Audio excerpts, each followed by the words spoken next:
Hello friends, good morning. मैं अमन राज, आपका अपना चैनल गीता मोहन कैसे में फिर से स्वागत करता हूं।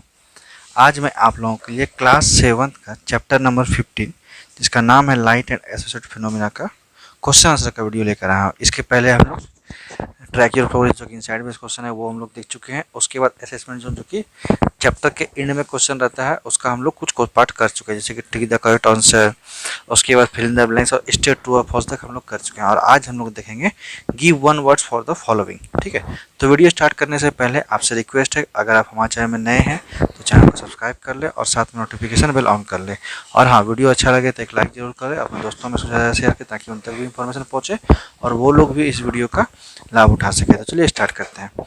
आज का पहला जो टॉपिक है या सेक्शन है वो है give one words for the following, मतलब सेंटेंस दिया रहेगा उसका वन वर्ड में आपका आंसर करना है। ठीक है, तो पहला क्वेश्चन है आपका image that can not be formed on the screen, मतलब इमेज जिसको हम लोग स्क्रीन पे फॉर्म नहीं कर सकते हैं तो वो कौन सा इमेज होता है या किसको बोलते हैं। तो वन वर्ड में आंसर देना है तो उसका आंसर हो जाएगा वर्चुअल इमेज। वर्चुअल इमेज क्या होता है? वैसा इमेज जो कि लेंस या मिरर के द्वारा बनता है ऑब्जेक्ट का, उसको हम लोग स्क्रीन पे फॉर्म नहीं कर सकते हैं, वो सिर्फ और सिर्फ मिरर में ही रहेगा। ठीक है, तो image that can not be formed on the screen तो क्या हो जाएगा? Virtual image. वर्चुअल इमेज का डिफिनेशन भी होता है कि उस इमेज को बोलते हैं जिसको हम लोग स्क्रीन पे ऑब्टेंड नहीं कर सकते हैं, और रियल इमेज किसको हम लोग ऑब्टेंड कर सकते हैं स्क्रीन में। ठीक है, तो image that can not be formed on the screen क्या हो जाएगा आंसर? Virtual image. ठीक है दोस्तों, चलिए अब आगे देखते हैं।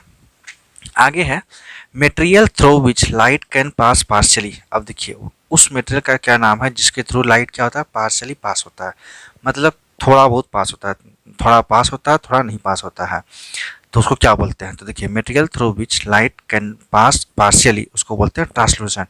ट्रांसलूसेंट उस मटेरियल को बोलते हैं जिसमें लाइट क्या होता है? पार्शियली पास होता है, पार्शियली नहीं पास होता, रिफ्लेक्ट हो जाता है। और पूरा पास हो जाएगा तो उसको बोलते हैं ट्रांसपेरेंट, और अगर पूरा रुक जाएगा मतलब पूरा रिफ्लेक्ट हो जाएगा तो उसको बोलेंगे क्या? ओपेक। तो तीन तरह का मटेरियल होता है, ट्रांसपेरेंट, ओपेक और ट्रांसलूसेंट। ट्रांसपेरेंट पूरे लाइट पास हो जाता है, ट्रांसलूसेंट पार्शियली पास होता है, और ओपेक जो कि रिफ्लेक्ट हो जाता है, लाइट पास नहीं होता है। ठीक है, चलिए तो बी का आंसर हो जाएगा ट्रांसलूसेंट। नेक्स्ट है another name of converging lens. Converging lens का दूसरा नाम क्या है? अनदर नेम क्या है? तो कन्वर्जिंग लेंस किसको बोलते हैं? कॉन्वेक्स लेंस को बोलते हैं। तो इसका आंसर हो जाएगा another name of converging lens क्या हो जाएगा? Convex lens. ठीक है, उसके बाद नेक्स्ट है a point at which converging rays of light meet. अब देखिए एक ऐसा पॉइंट जहाँ पे क्या होता है? कन्वर्जिंग रेज जो होता है लाइट का वो क्या होता है? मीट करता है, तो उसको हम लोग क्या बोलते हैं? तो देखिए किसी भी लेंस पे एक ऐसा पॉइंट होता है जहाँ पे जब लाइट निकलता है ऑब्जेक्ट्स के से, तो उसका जो लाइट होता है या तो कन्वर्जिंग का वो आपको वहाँ पे उस मतलब लाइट का कन्वर्ज होने के बाद वो जो क्या होता है? मीट करते हैं, तो उस पॉइंट को हम लोग क्या बोलते हैं? तो उसको बोलते हैं हम लोग फोकस, सिंपली फोकस बोलते हैं, नहीं तो प्रिंसिपल फोकस उसका नाम है। तो a point at which converging rays of light meet उसको बोलते हैं प्रिंसिपल फोकस। प्रिंसिपल फोकस एक ऐसा पॉइंट है प्रिंसिपल एक्सिस पे जहाँ पे क्या होता है? लाइट कन्वर्जिंग रे को मीट कराता है, या फिर एपियर्स टू मीट, जब डाइवर्ज हो जाता है लाइट तो उसका एपियर्स टू मीट भी प्रिंसिपल फोकस में ही होता है। लोग पढ़ेंगे चैप्टर में। चलिए नेक्स्ट है एक curved mirror whose inner side is polished. एक ऐसा कर्व्ड मिरर जिसका इनर साइड क्या होता है? पॉलिश होता है। तो इनर साइड कौन सा कर्व्ड मिरर का पॉलिश होता है? वो होता है कॉन्वेक्स मिरर। कॉन्वेक्स मिरर का क्या होता है? इनर साइड में पॉलिश होता है। जैसे कि ये सर्कल लेंस मिरर है तो ये अंदर वाला साइड है वो क्या होता है? पॉलिश होता है।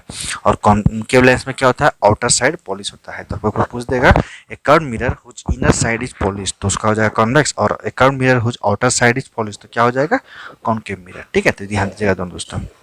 तो एक बार फिर से इसका आंसर देख लेते हैं। पहला क्वेश्चन जो था image that can not be found on the screen तो क्या हो जाएगा? Virtual image.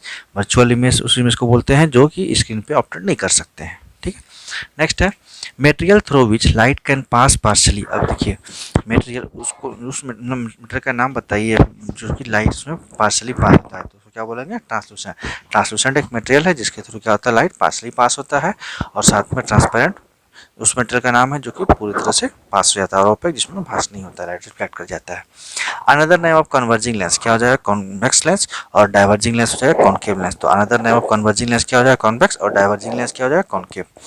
A point at which converging rays of light meet. अब देखिए पॉइंट जो कि प्रिंसिपल एक्सिस पे होता है वो कन्वर्जिंग रेज को मीट कराता है, तो क्या हो जाएगा? Principal focus. और डाइवर्जिंग रेज को भी एपियर्स टू मीट होता है प्रिंसिपल फोकस में ही। नेक्स्ट है a curved mirror whose inner side is polished, एक कर्व्ड मिरर जिसका इनर साइड क्या हो, पॉलिश, उसको क्या बोलेंगे, कॉन्वेक्स मिरर बोलेंगे। और बोलेगा आउटर साइड पॉलिश तो हो जाएगा कॉनकेव मिरर। तो आउटर साइड में क्या क्वेश्चन आएगा, एक कर्व्ड मिरर हुज इनर की जगह पे हो जाएगा आउटर साइड इज पॉलिश तो हो जाएगा कॉनकेव मिरर। ठीक है, तो ये सेक्शन कंप्लीट हुआ। अब नेक्स्ट है इस सेक्शन में है मैच द कॉलम।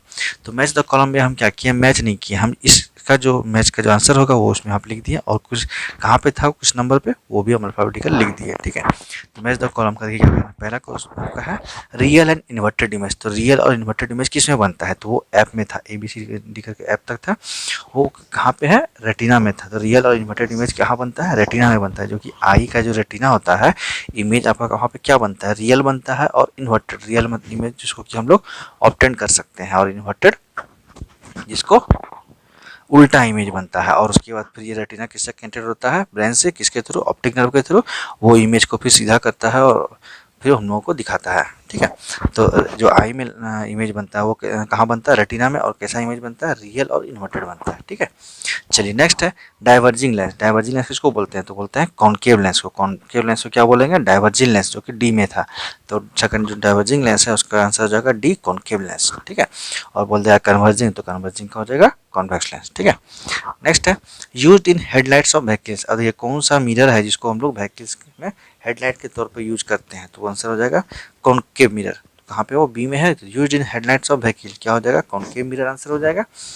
नेक्स्ट है metal used for coating mirror. अब देखिए मिरर को जो कोटिंग करने के लिए यूज करते हैं उस मेटल का क्या नाम है, तो उसका नाम होता है मरकरी। मरकरी का हम लोग यूज करते हैं कहाँ पे, कोटिंग करने के लिए। इसका आंसर हो जाएगा metal used for coating mirror, का आंसर हो जाएगा क्या, मरकरी। ठीक है, चलिए आगे है the bouncing off light from a surface. जो लाइट का बाउंसिंग होता है किसी भी सरफेस से, तो उसको क्या बोलते हैं, उसको रिफ्लेक्शन बोलते हैं। तो रिफ्लेक्शन का डिफिनेशन ये the bouncing back of light from a surface, तो उसको बोलते हैं रिफ्लेक्शन। तो the bouncing off light from a surface तो हो जाएगा आंसर क्या, रिफ्लेक्शन। ठीक है, ये ए में था।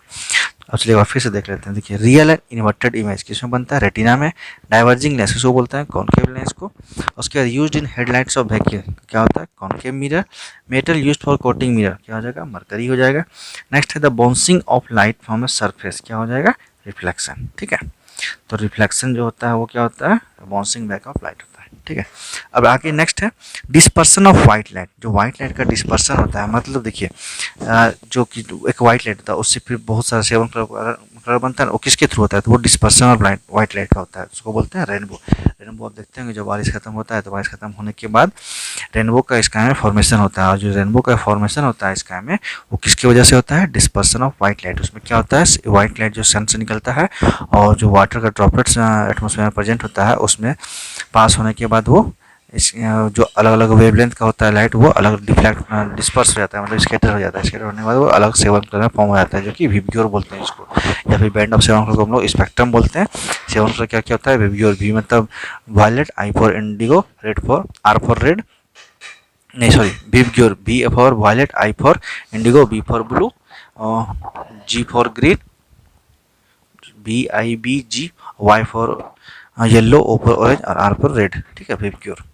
चलिए तो ये आपका कंप्लीट हुआ मैच द कॉलम, और उसके बाद फिर हम लोग देख लिए वन वर्ड। तो आज हम लोग यहीं तक रखते हैं वीडियो को, और नेक्स्ट क्लास में अब हम लोग क्वेश्चन आंसर स्टार्ट करेंगे। जो ऑब्जेक्टिव आपका MCQ क्वेश्चन था वो सेक्शन कंप्लीट हो चुका है। नेक्स्ट है आपका आंसर द फॉलोइंग क्वेश्चन। तो आज हम लोग आंसर द फॉलोइंग क्वेश्चन नहीं करेंगे, नेक्स्ट क्लास में हम लोग आंसर द फॉलोइंग क्वेश्चन करेंगे। तब तक वीडियो को स्टॉप करते हैं, और स्टॉप करने से पहले आपसे रिक्वेस्ट है अगर आप हमारे चैनल में नए हैं तो चैनल को सब्सक्राइब कर ले और साथ में नोटिफिकेशन बेल ऑन कर ले। और हाँ, वीडियो अच्छा लगे तो एक लाइक जरूर करें, अपने दोस्तों में इसको ज़्यादा शेयर करें ताकि उन तक भी इन्फॉर्मेशन पहुँचे और वो लोग भी इस वीडियो का एडवांटेज ले सके, और वो लोग भी अपना नोट्स अच्छे से बना के प्रिपेयर कर सके एग्जाम का। ठीक है दोस्तों, तो फिर मिलते हैं नेक्स्ट क्लास में। तब तक के चैनल के साथ बने रहें और अच्छे से नोट्स बनाइए। Thank you.